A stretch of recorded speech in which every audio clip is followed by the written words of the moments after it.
Doutora, hoje a nossa aula ainda, né, é o mecanismo de defesa vibratória, então a gente vai falar sobre a filtragem e a emissão fluídica.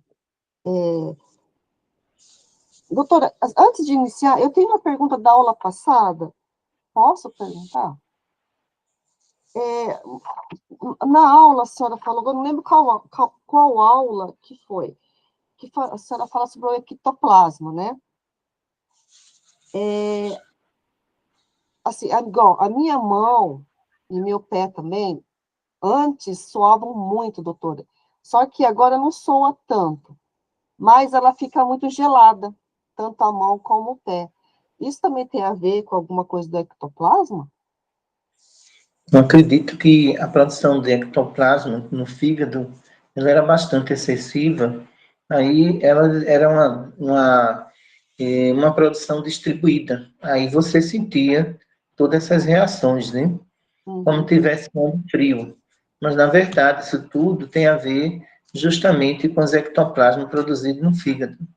Ah, mas então, assim, porque quando eu comecei a usar os eletrodos, parece que amenizou bastante, né? O suor da mão e do pé, só que ainda elas ficam, igual agora, elas estão geladas, né? Tanto a mão como o pé. Porque aí tu tem outra corrente eletromagnética, né, que pode ser alterada para positiva ou negativa, que vai alterar também a produção de ectoplasma. Ok, doutora, obrigada. Você tem alguma...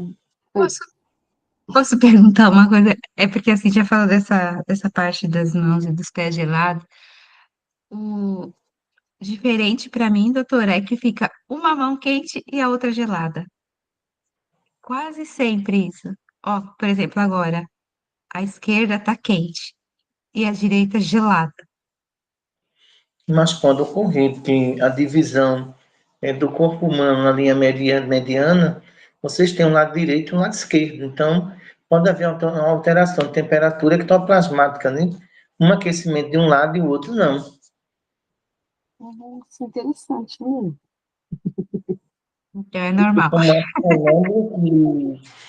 Existe sonâmbulos que ele paralisa um lado, mas o outro funciona, né? Como que é, doutora? Paralisa de um lado e o outro fica normal, é isso? Porque às vezes ele só enxerga do lado esquerdo, né? Mas o que é que acontece? O lado direito ele não consegue enxergar. O lado esquerdo ele movimenta o braço, né? E o outro ele não consegue movimentar. Então, a gente chama aí uma divisão de paralisia, né? Mas isso é normal, então. No sonâmbulo é normal, não tem perigo não. A gente tem que aprender bastante coisa sobre o sonambulismo, né? Tem mais alguma dúvida da aula passada, Cláudia? Ou a gente já pode passar para frente? Não, acho que era isso. É porque eu deixei minhas perguntas lá na. Começar a deixar aqui na escola.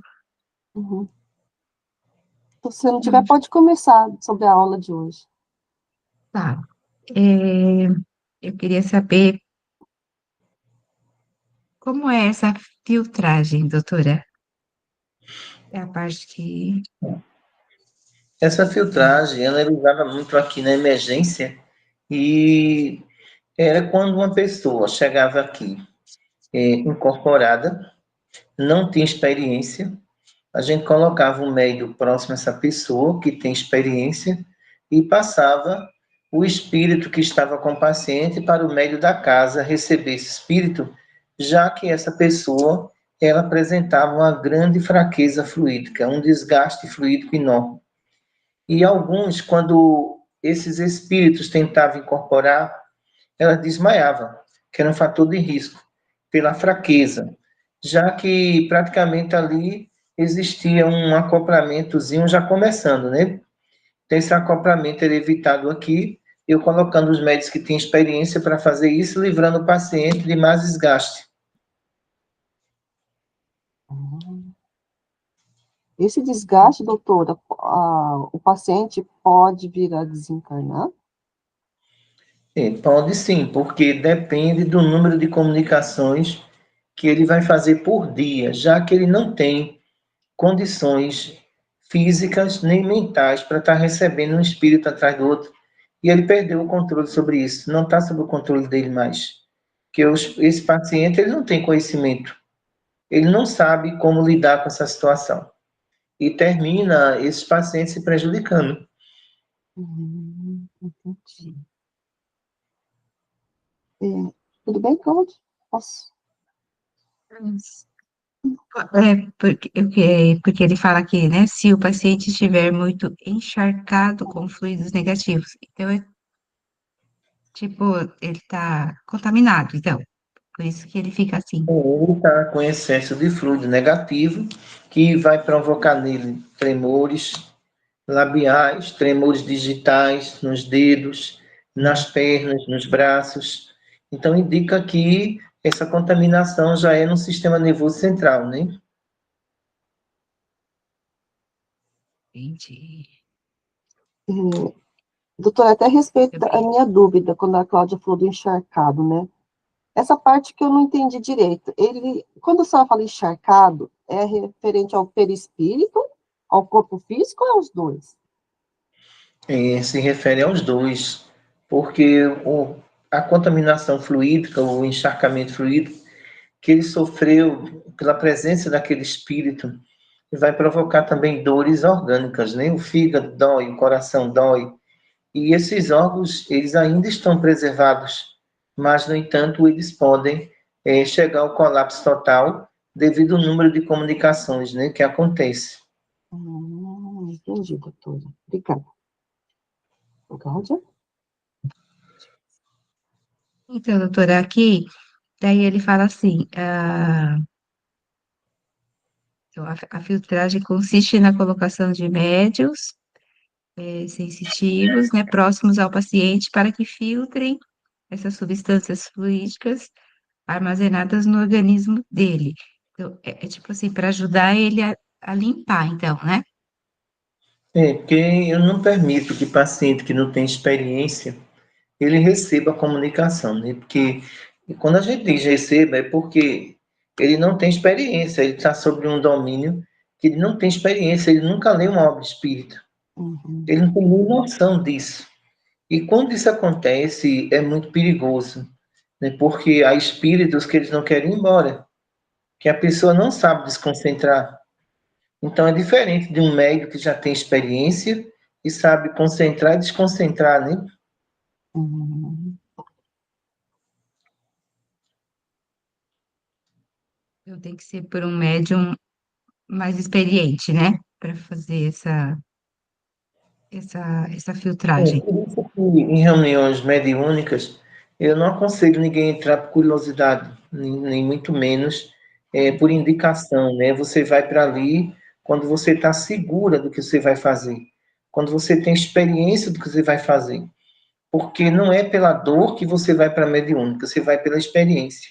Porque se você está com dor, a dor não vai passar ali, né? Então ali pode passar a dor do espírito, mas a sua dor moral, a sua dor física é uma escolha e também é o desequilíbrio seu, que você vai ter que equilibrar. Então, quando alguém me pede para ir para a mediúnica, eu avalio tudo e raras vezes eu mando para lá, porque eu vejo que não tem necessidade. Tem alguns que têm necessidade, sim, mas já é bastante experiente, já estudou de tudo, e essa experiência que eu digo é dentro dos hospitais, não é fora dele, né? É dentro dos hospitais. Porque tudo Uhum. que vai acontecer ali naquela reunião tem um sentido muito científico, né, para estar ali. E eles vão ter que entender tudo isso. Então, alguém pode me dizer que tem 20 anos de mediúnica, mas ele não vai se adaptar aqui. Quando ele entrar, ele não vai se adaptar, né? Então, ele vai ter que estudar todo o sistema, todo o mecanismo, né? Que tem lá no livro Mecanismos da Mediunidade, ele vai entender que todo aquele mecanismo que existe ali é o que eu uso nas reuniões. Então, o doutrinador, ele vai ter que ter muita experiência na área fluídica. O médico que está ali, muita experiência. O passista, muita experiência. Então, é uma reunião que envolve muito conhecimento e muita prática. Uhum. E- Perigoso, né? Doutora, quando eu tive aí, fiquei na psicografia, né? Assim, eu achei, assim, nossa, primeira vez que eu vi, achei maravilhoso, mas, assim, por que que eu senti vontade de chorar? Era de algum espírito que estava ali, psicografando, com médium? É porque alguns, vejam, são tomados pelas emoções e às vezes a gente prepara ele durante um ano para que esse acontecimento venha acontecer. E o que é que acontece com eles, né? Na hora, eles travam, né? É família que deixaram, é uma carta que você vai mandar. E todo aquele salão que você viu ali, às vezes um só, ele provoca essa reação de tristeza, de choro. Os demais, às vezes, se seguram, né?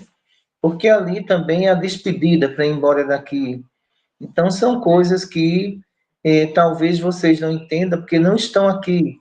Mas eu sei que para eles é muito complicado, né? É uma despedida. Hum, entendi, doutor.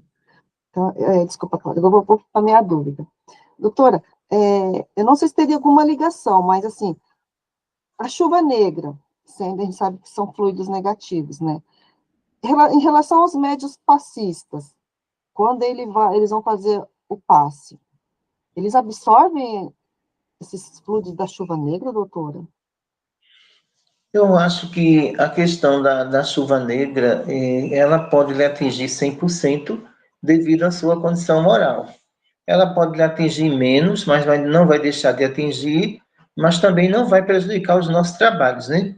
Uhum. Então, o mundo está numa transformação, primeiro, a transformação fluídica, que é muito complicado para a população, vai haver muitas reações e coisas agradáveis, e os médios, eles têm que estar vibrando numa faixa muito positiva para não sofrer essas consequências, senão adoecem. Ah, entendi, doutora. Entendi. Obrigada. Cláudia? Como diz, né? Quem tá na chuva é para se molhar, né? Então, se E nem vocês adianta têm se realmente. esconder, né? 24 horas por dia, né? Uhum. Ah, não. Eu ia fazer outra pergunta da chuva negra, mas deixa, depois vou perguntando. Não, pode continuar, Cíntia, porque daí já dá um. Da ligação. Doutor, igual, né? A chuva negra que está caindo. Quer dizer, a humanidade ainda continua, né, com pensamento negativo, tendo as condições imorais. Aí, nesse caso, a chuva negra, ela fica mais densa, digamos assim, mais forte, seria? Não sei se... Eu acredito que mais penetrável em quem está nessa condição. É Ah, mais penetrável, é mais destruidor para essas pessoas, né? Que, uhum, na verdade, o que é afetado primeiro é o corpo espiritual, depois o corpo físico. uhum, Então, essas pessoas, elas têm muito o que perder. Pode ter certeza disso. E não terão uma existência prolongada, né? A existência será muito curta. uhum. E o duro é que, assim, essa chuva negra nunca vai acabar, doutor? Eu acho que quem vai acabar são vocês, viu? É, né? Porque eu acredito que as profecias bíblicas têm que ser cumpridas. Isso é uma profecia de João, evangelista, em Apocalipse, tá entendendo? Então, quando ele fala em derramar as taças sobre a terra, sobre o ar, sobre as águas, então essas taças significam o quê, né? A condição fluídica que vocês mesmos criaram para o planeta, né? Que agora estão sendo derramadas em todo o planeta, né? E Hum, depois de tudo, depois de um longo período, não é, você veja que a profecia que ele fala não é em curto período, né? É no longo período. A Terra se transforma no paraíso.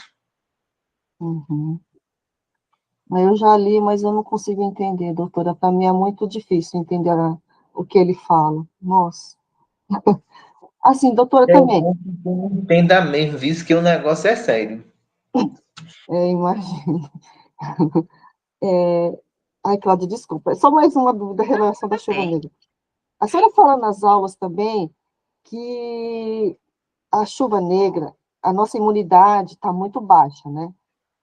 e assim, e vem o surgimento das doenças. Assim, aí eu até escrevi aqui, ó. Essas doenças que estão surgindo nas pessoas, na gente também, claro, né? Isso é uma expiação que a gente tem que passar mesmo, ou não tem nada a ver, doutora? É uma coisa assim que são consequências da chuva negra mesmo. Não, as provas que você fala, elas são agora provas coletivas, não são individuais. Ah, Então, se há um surto de gripe aqui, de virose aqui, o mesmo surto vai atacar o Japão. hum, Então, antes você não tinha essa transferência patológica de um país para o outro, né? Era uma questão muito isolada. Mas como o fluido universal, ele cobre todo o planeta, o que dá errado aqui vai dar errado também aí. Então, essas consequências vão existir. E o maior fator aí é o fator imunológico, né? Porque na medida que os plexos vão se contaminando com a chuva negra, provavelmente as pessoas vão morrendo de doenças virais e bacterianas. hum, entendi, doutora, obrigada. A Cláudia, desculpa, pode. Com tanta essa coisa de vírus, doutora, o corona vai voltar da mesma forma que teve a primeira vez? Eu acredito que o coronavírus, ele foi um vírus muito assim, ele foi um vírus muito parcial, né? Ele foi muito explorado, infelizmente muito explorado mesmo para amedrontar, né? Mas o maior erro do homem foi criar uma espécie de substância, né, que a gente não pode falar para o vídeo não cair, criar uma espécie de substância onde deu errado, onde você criou várias variantes perigosas. E se você não mexesse com ele, estacionaria ali. Não haveria uma mutação genética densa. Mas quando você ataca um vírus, você tem que ter a certeza que vai dar certo. E não deu certo. Não deu certo, deu errado. E se deu errado, ninguém sabe daqui a 10 anos qual é a variante que esse vírus vai criar para a humanidade. Então, isso quer dizer que mexer em casa de abelhas, né? E agora o que é que acontece? Isso foge ao controle disso tudo. Porque a única alternativa que você tinha, que era essa substância que aplicava no braço, essa alternativa falhou, ela não deu certo. O mundo sabe disso que não deu certo. Uhum. Não deu certo. Então, a única coisa que você tinha era essa. E agora, tu vai inventar o que mais, né? Então, você tem a humanidade agora, com um vírus que está solto. Essa mutação genética, daqui a 10 anos, ela pode ser bastante perigosa. Ninguém sabe o que, que vai acontecer, a natureza ela é repleta de surpresa, e então você não sabe o que vai acontecer, as adaptações desse vírus, os organismos que existem, né, os viciados também, eles podem desenvolver uma variante muito perigosa. Então, você não está no mundo de pessoas sadias. Então, se um vírus desse se aloja numa pessoa doente, ele pode criar uma variante perigosa. Uhum. É, porque, doutora, onde eu trabalho, as pessoas começaram a pegar corona, mas cada pessoa teve uns sintomas. A última, ela Diferente, né? né? A última pessoa que eu conversei, ela falou assim para mim que só teve tosse, não teve febre, não teve dor de nada. Só a tosse dela que estava esquisita. Diz que o médico falou assim que é uma outra variante do corona. É a variante do corona, que essa ataca a garganta, a primeira atacava o paladar, né? Então, a gente não sabe o que isso vai dar lá na frente, né? Uhum. Ok, doutora. Pode fazer sua dúvida. Quando, desculpa, né, assim, às vezes a gente é meio ignorante, assim, mas quando eu li o primeiro slogan, assim, do nosso estudo de hoje, que era de filtragem, né, a minha mente foi exatamente, assim, nisso, de que seria uma filtragem, assim, igual a doutora falou, né, de quem tem muito pensamento negativo, os fluidos, né, ruins, assim, então seria, tipo, uma filtragem como foi do coronavírus, os fracos já vão, os fortes ficam, e quem ainda está lutando, né, contra tudo, continua na batalha, assim. Então, na minha mente foi isso que veio, né? Por isso que eu entrei nesse assunto do corona, né? Porque, como a doutora disse, foi uma coisa assim coletiva, né? Foram muitos de uma vez só.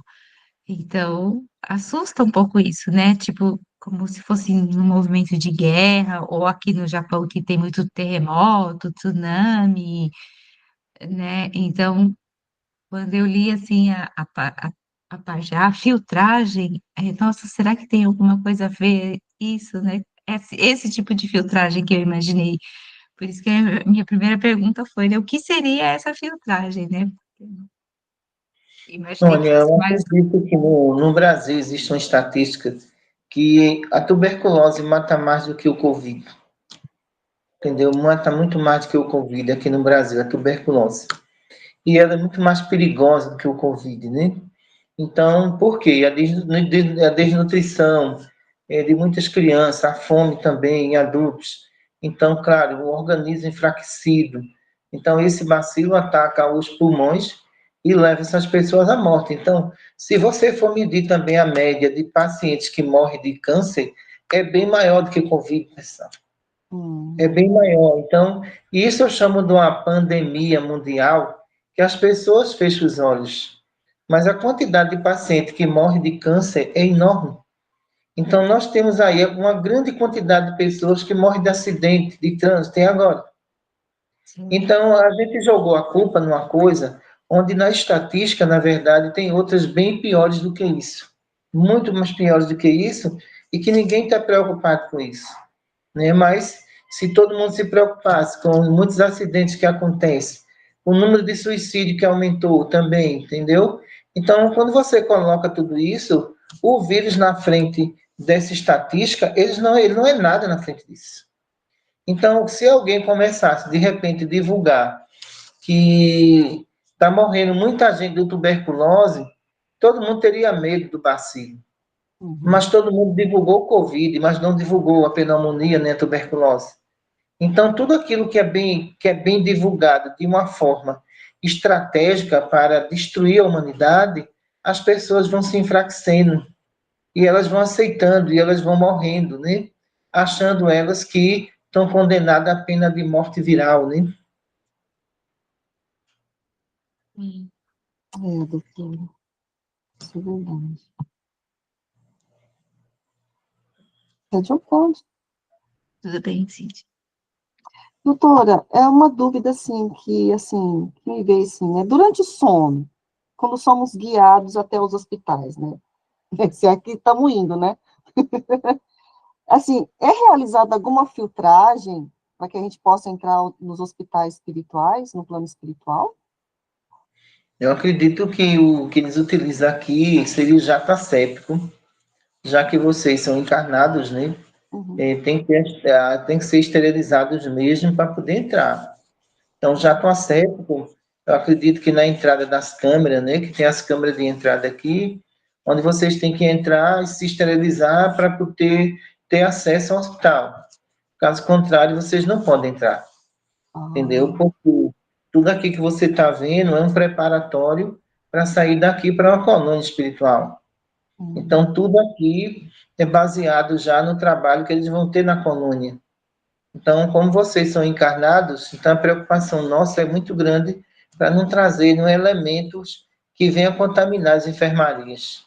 uhum. E mesmo quando nós estamos, por exemplo, doutor, estamos em estudo, e muitas vezes, assim, a gente pode estar com o nosso anjo da guarda, ele pode estar, assim, querendo explicar alguma coisa para a gente, nos dar alguma orientação. A gente também passa por uma filtragem também? Seria a mesma coisa? Não, mas aí vocês já estão dentro do hospital, com o anjo de guarda de vocês. E ali ele pode passar uma orientação, mas não na frente dos pacientes. Ah, Existem salas específicas para isso, para ele conversar com vocês. sim, entendi. Então, a gente não passa também pela filtragem, nada, né? Tem que passar pela filtragem. Ah, tem que A passar também. filtragem que eu falo é a asepsia, né? Aqui é a Essa... asepsia. Entendi, doutor, entendi. Obrigada.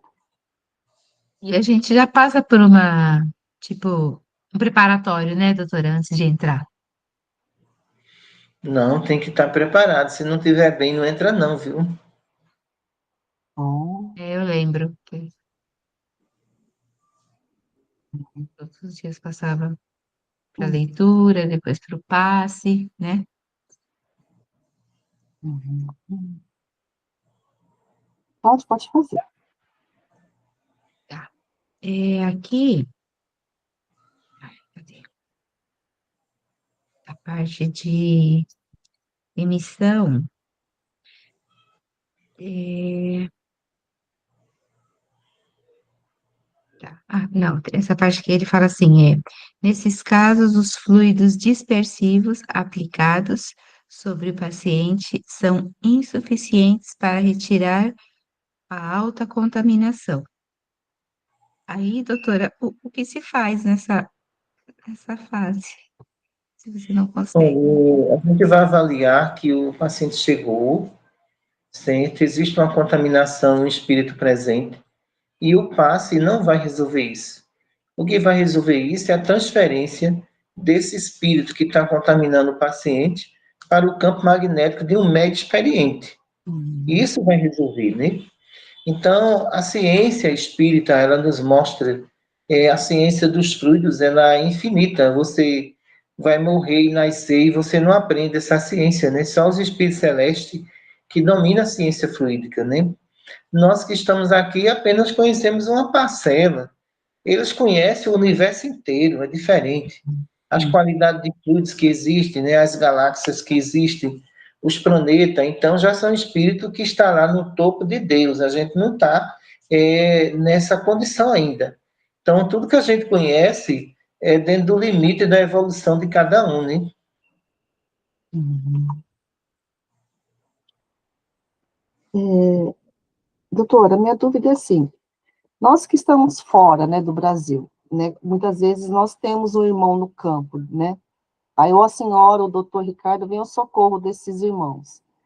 No caso, como socorre o irmão até a enfermaria, ou a senhora, ou o doutor Ricardo, também, nós recebemos passe também, para poder limpar os resquícios que o irmão deixa no nosso campo? Mas você tem o eletrodo como mecanismo, vocês têm o algodão como absorção. Né? Então, nós vamos tirar aquele irmão do seu campo, da sua casa, para trazer para a enfermaria. É o procedimento correto. Mas não é o procedimento correto tratar dele ali, já que o ambiente foi totalmente comprometido pela presença dele. Então, o essencial seria tirá-lo, trazer para a enfermaria e fazer todo o procedimento. Ah, e no caso da gente, né, a senhora falou usar o eletrodo ou o algodão. Daí resolve. Entendi. Ok, doutora, obrigada. Pode? Hum. Aqui sobre a emissão, né? O médium, o médium solicita aos espíritos celestes que jorrem sobre ele o fluido neutralizante. Poderia me explicar essa parte, doutora? Olha, e os elementos fluídicos, na verdade, vocês têm que saber muito bem manipular ele. Então, se a gente pede fluido calmante, o mecanismo do pensamento tem que trabalhar essa substância. Se a Uhum, gente pede fluido neutralizante, esse fluido é para neutralizar aquele espírito, né? Então, isso é uma ação muito instantânea. Então, se a gente pede ali uma recomposição de uma perna, essa condição fluídica já é completamente diferenciada.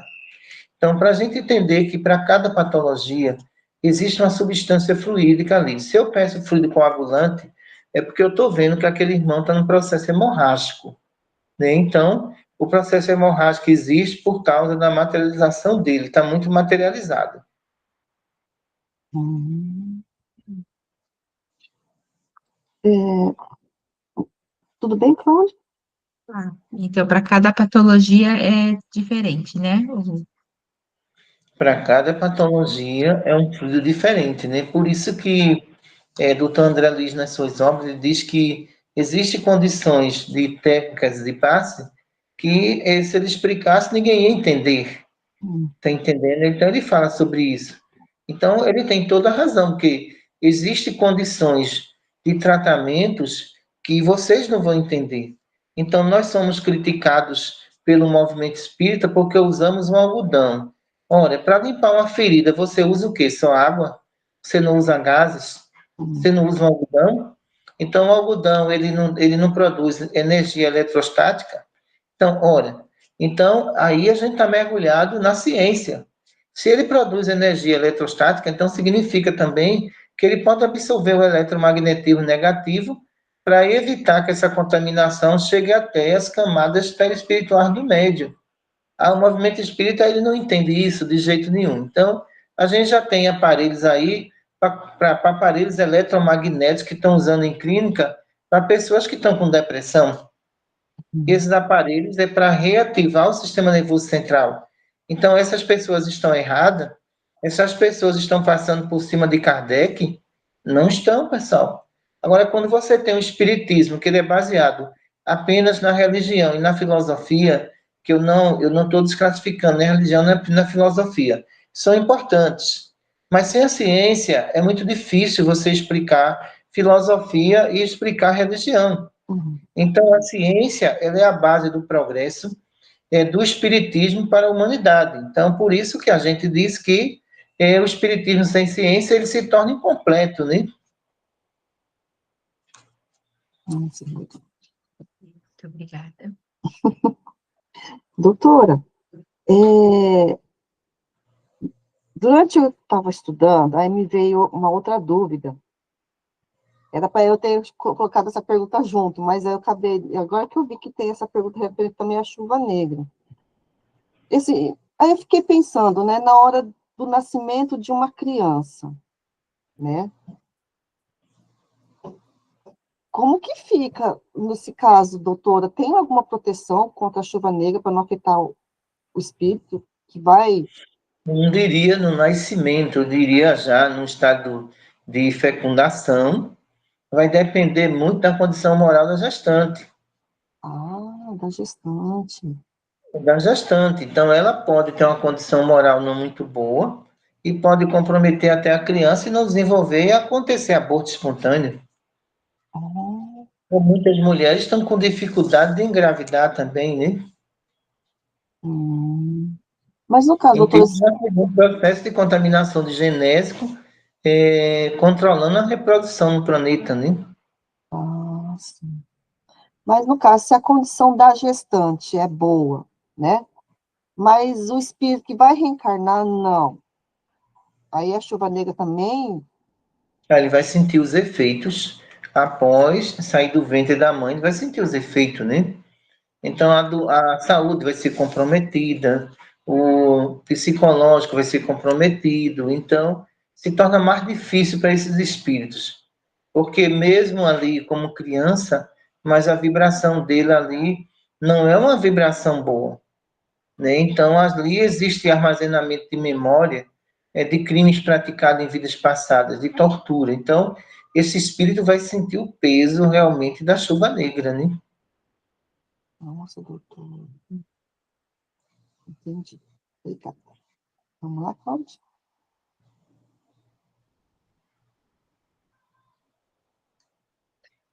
É, tá.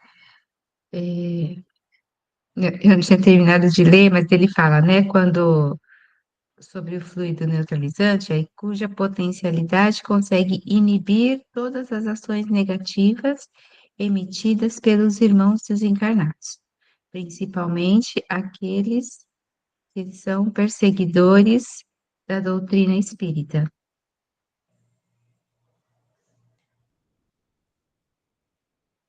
Isso é o que a doutora explicou agora?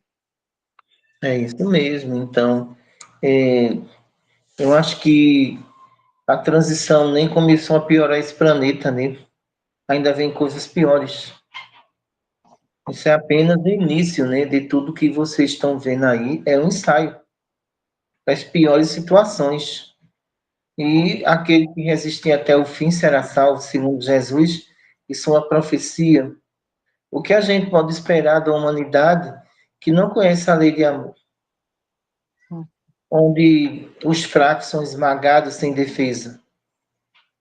Então, acho que se a gente voltar ao passado, a gente vai entender o que foi que Deus fez com Sodoma e Gomorra, né? Então a gente vai entender que ali foi intervenção direta da justiça divina sobre dois povos que não conseguiram evoluir moralmente. Aí tu imagina na época de hoje, né? Tu imagina o que é que não vem. Então, se Sodoma e Gomorra não foi poupada naquela época, tu imagina quando começar a transição geográfica. Olha, eu vou dizer, vai ser muita gente lamentando pelos erros, viu? Mas a justiça divina, o que ela tinha de fazer, já fez. Não adianta mais não. O que deu para salvar, está salvo. O que não deu, a gente sabe que não adianta mais não. Só depende do povo mesmo.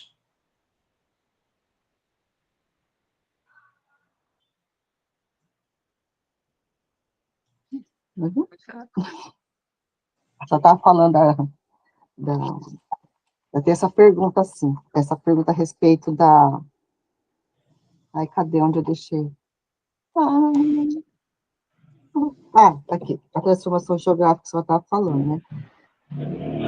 Olha, doutora, eu quero pedir desculpa pela minha pergunta boba, mas, assim, eu até entendo, né, quando a senhora fala do vírus, bactérias e fungos, né, a condição imoral das pessoas, mas por que tem que ter a transformação geográfica, doutor? Isso que eu não consigo entender. Olha, porque alguns povos irão desaparecer da Terra porque em 2000 anos eles não conseguiram evoluir.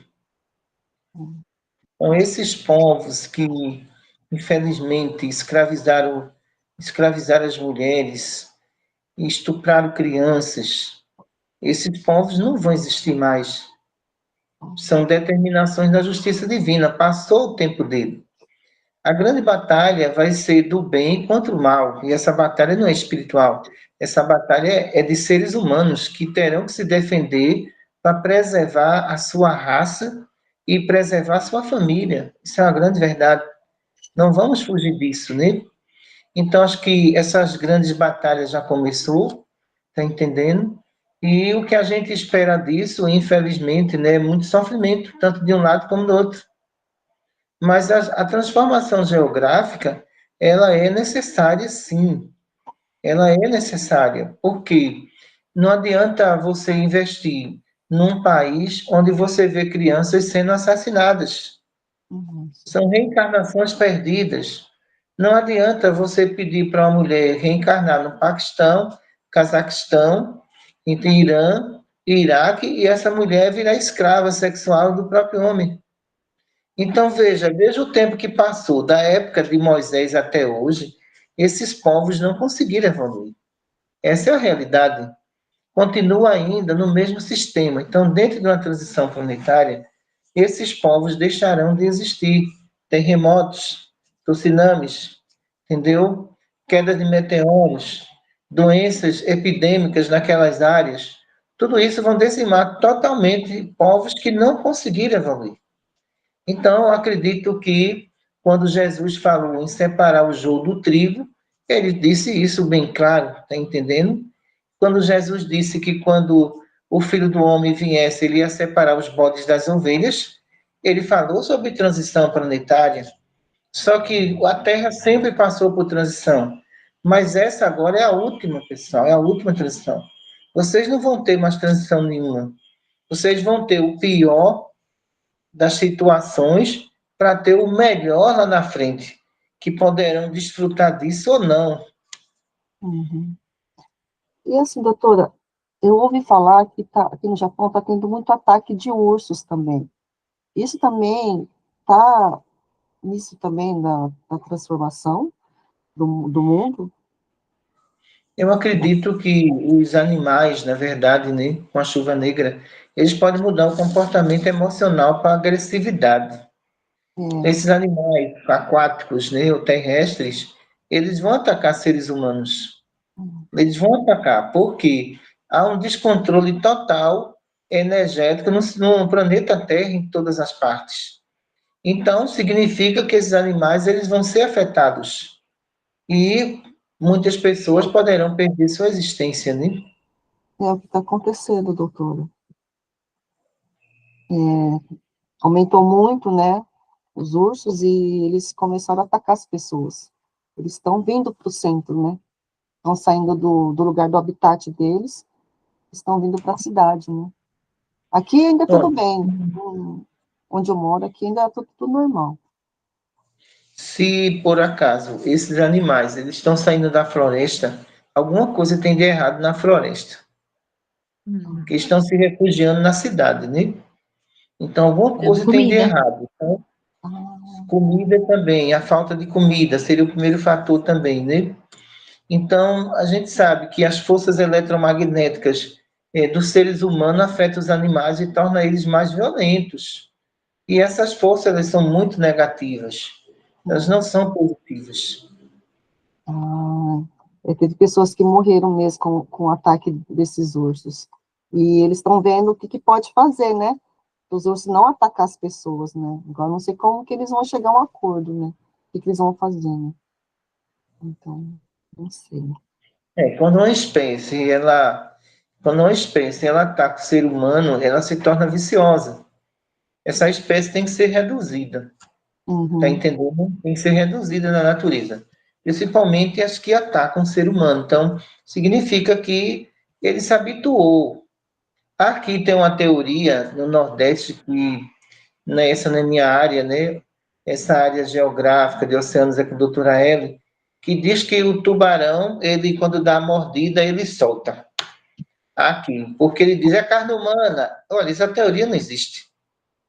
Não, não existe, entendeu? uhum, Então, o tubarão não é carne humana, não. Até agora, os pedaços que arrancaram de perna, ele comeu. Ele não jogou para fora, ninguém uhum. encontrou perna, ele comeu. Então, significa que os oceanos estão passando já por uma crise de alimentos. Ah, Então, o teórico vem dizer que os tubarões, eles não atacam, mas está todo mundo proibido de mergulhar ali, né? Se não atacam, estão proibidos de mergulhar. Então, uhum. atacam sim, atacam por falta de alimentos, onde vão encontrar uma alternativa. E essa alternativa está justamente no ser humano. Não, mas ele errou o alvo, ele não errou o alvo, de jeito nenhum. Ele viu no ser humano um alimento que está faltando no mar e agora ele vai substituir esse alimento. Então, por isso que essa teoria daqui, da região Nordeste, a gente não concorda com isso. Uhum. Porque quantos e quantos e quantos ataques não aconteceram, e até de corpos que não apareceram, que foram devorados por tubarões. Aí vem os especialistas dizendo que o tubarão mordeu errado. Mas olha só falta botar uma placa agora. Não me morda que eu sou ser humano. Né, doutora? Cada coisa, né, que o pessoal inventa, né? Mas esse dos ursos, E doutora? o Ah, pior, desculpa, veja Cíntia, só, te como cortar. é que você vai deter ataque de tubarão, botando na cabeça de um povo que o tubarão que está errado. Errado está você, o tubarão está errado, errado está você que entrou lá dentro. O tubarão está certo, porque ele deu a mordida errada. Aí na cabeça do povo ele vai dizer o seguinte, né? Então eu vou entrar, que ele mordeu errado, então eu acho que ele não vai nem morder, ele vai errar. Aí morre. Então, os especialistas têm que falar, pessoal, de uma condição mais lógica. Olha, não vai para ali não, porque não tem alimento. Ele está se alimentando de ser humano. Ninguém entrava. Uhum. Mas quando o especialista diz assim, olha, ele mordeu errado, aí é complicado. Aí os teimosos da cabeça, os perturbados, ele vai dizer o seguinte, eu vou entrar, eu quero ver se ele vai morder. Então é melhor dizer logo, não entre não, criatura, que ele vai comer teu pé, vai comer tua coxa, porque agora ele quer carne humana, ele não quer mais peixe. É mais fácil pescar um ser humano ali do que ele ir atrás de qualquer animal aquático dentro do oceano, onde está faltando alimento para esses animais. Então, ora, aí vem os especialistas dizer, olha, ele errou, olha, ele primeiro cheira, depois ele morde. Eu nunca vi tubarão cheirar, ele já vem com tudo, né? Primeira vez que eu ouço isso, doutora.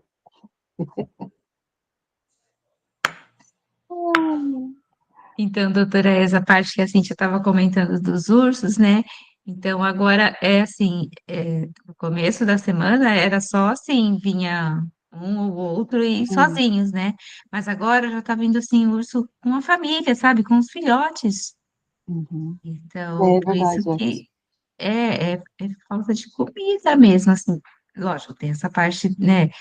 Que deve ter alguma coisa errada na floresta, sim, mas até mesmo pode ser a parte fluídica, assim. Mas logo de primeira vista, assim, que a gente pensa é realmente que está faltando alimento, porque ela está trazendo até os filhotes, porque geralmente o Verdade. que eles mais querem é proteger os filhotes, né? Do Uhum. tipo, deixa aí, fica aí na floresta guardadinho que eu vou lá buscar a comida, né?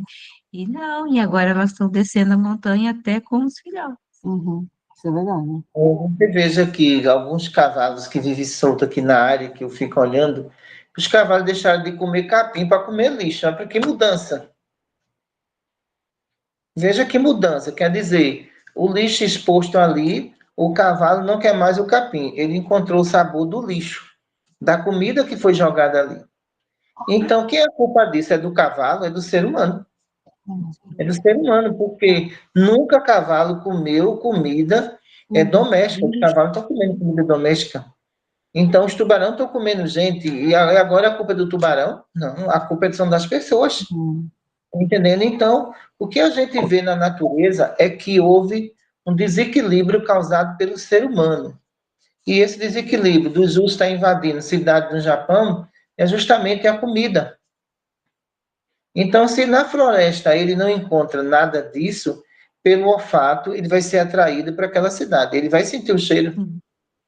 entendeu? E pelo olfato, ele não vai ter esforço nenhum de sustentar a família, vai.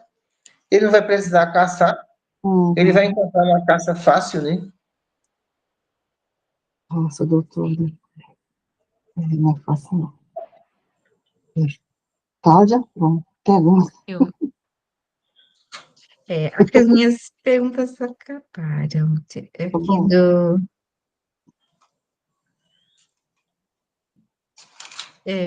falei da parte da emissão, né? Emissão fluídica. Isso. Essa emissão, doutora, então é sempre feita pelo médium experiente para tentar conter o espírito que está ali, né? É, porque eu evito muita comunicação de paciente, né? Eu digo a ele que não pode, que não deve, porque ele não vai resolver aquilo que ele não tem experiência. Hum. Só quem resolve aquilo ali é quem tem experiência, né? E às vezes ele atrapalha.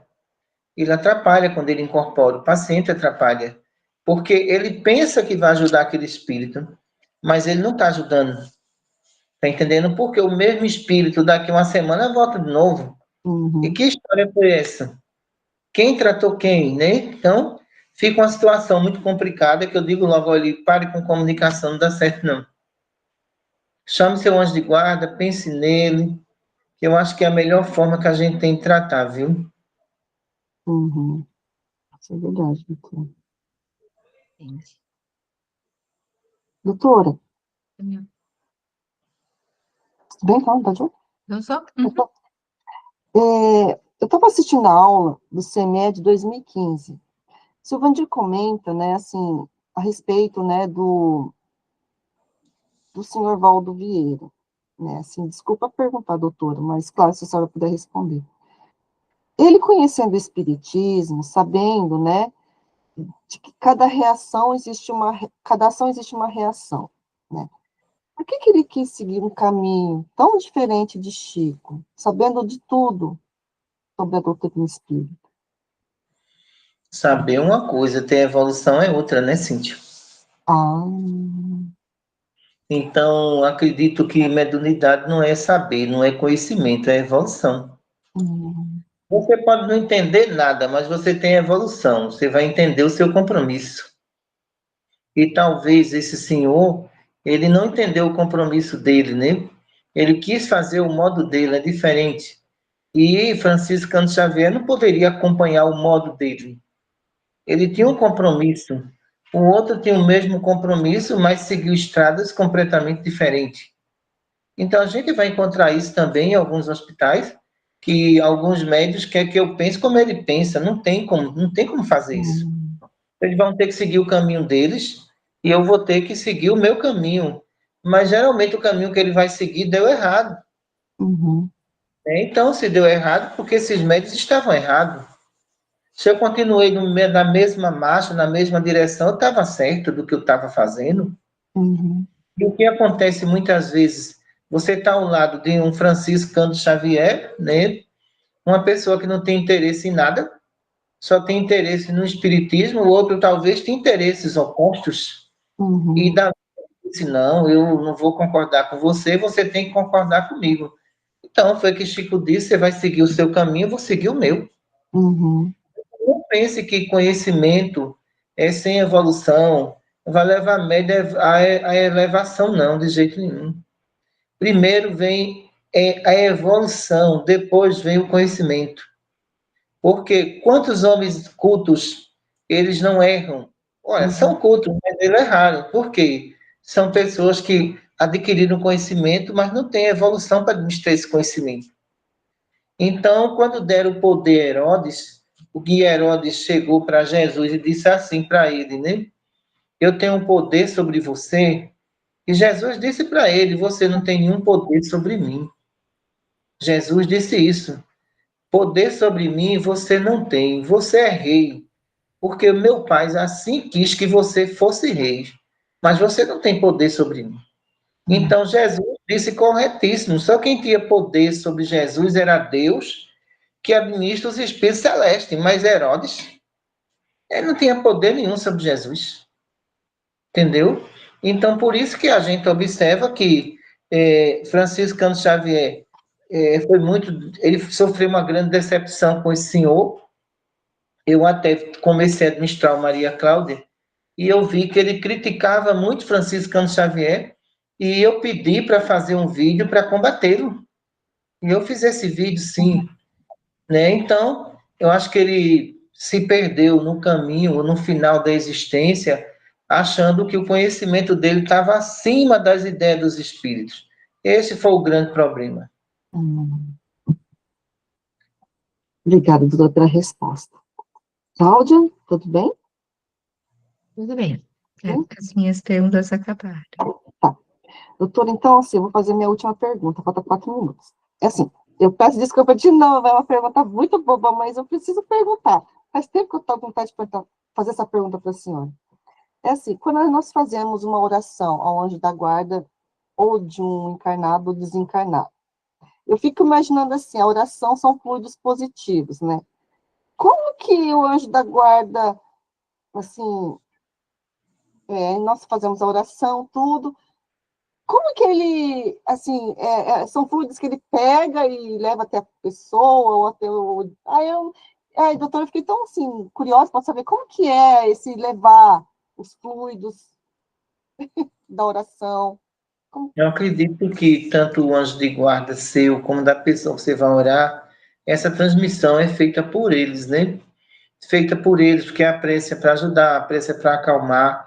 Então, naquele momento ali, a sua irradiação é transmitida para ele e ele transmite para o outro anjo de guarda do espírito que está à distância.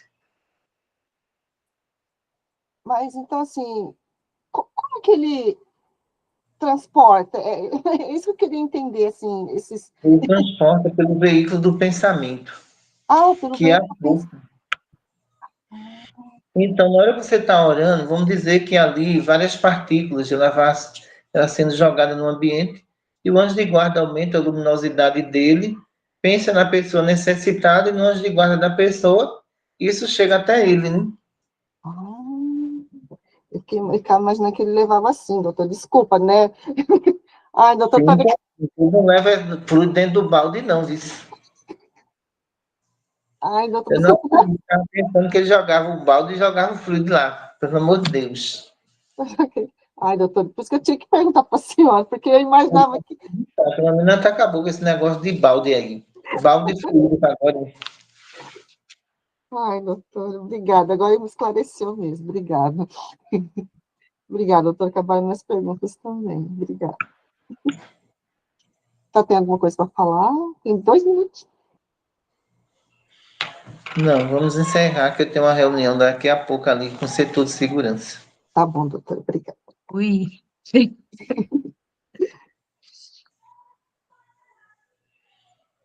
Pai de infinita bondade, pedimos a Ti, Senhor, e a Maria Santíssima, que Teus bálsamos suavizantes caia sobre nós, nos dando proteção espiritual, Senhor, a todos os males que cercam esse planeta.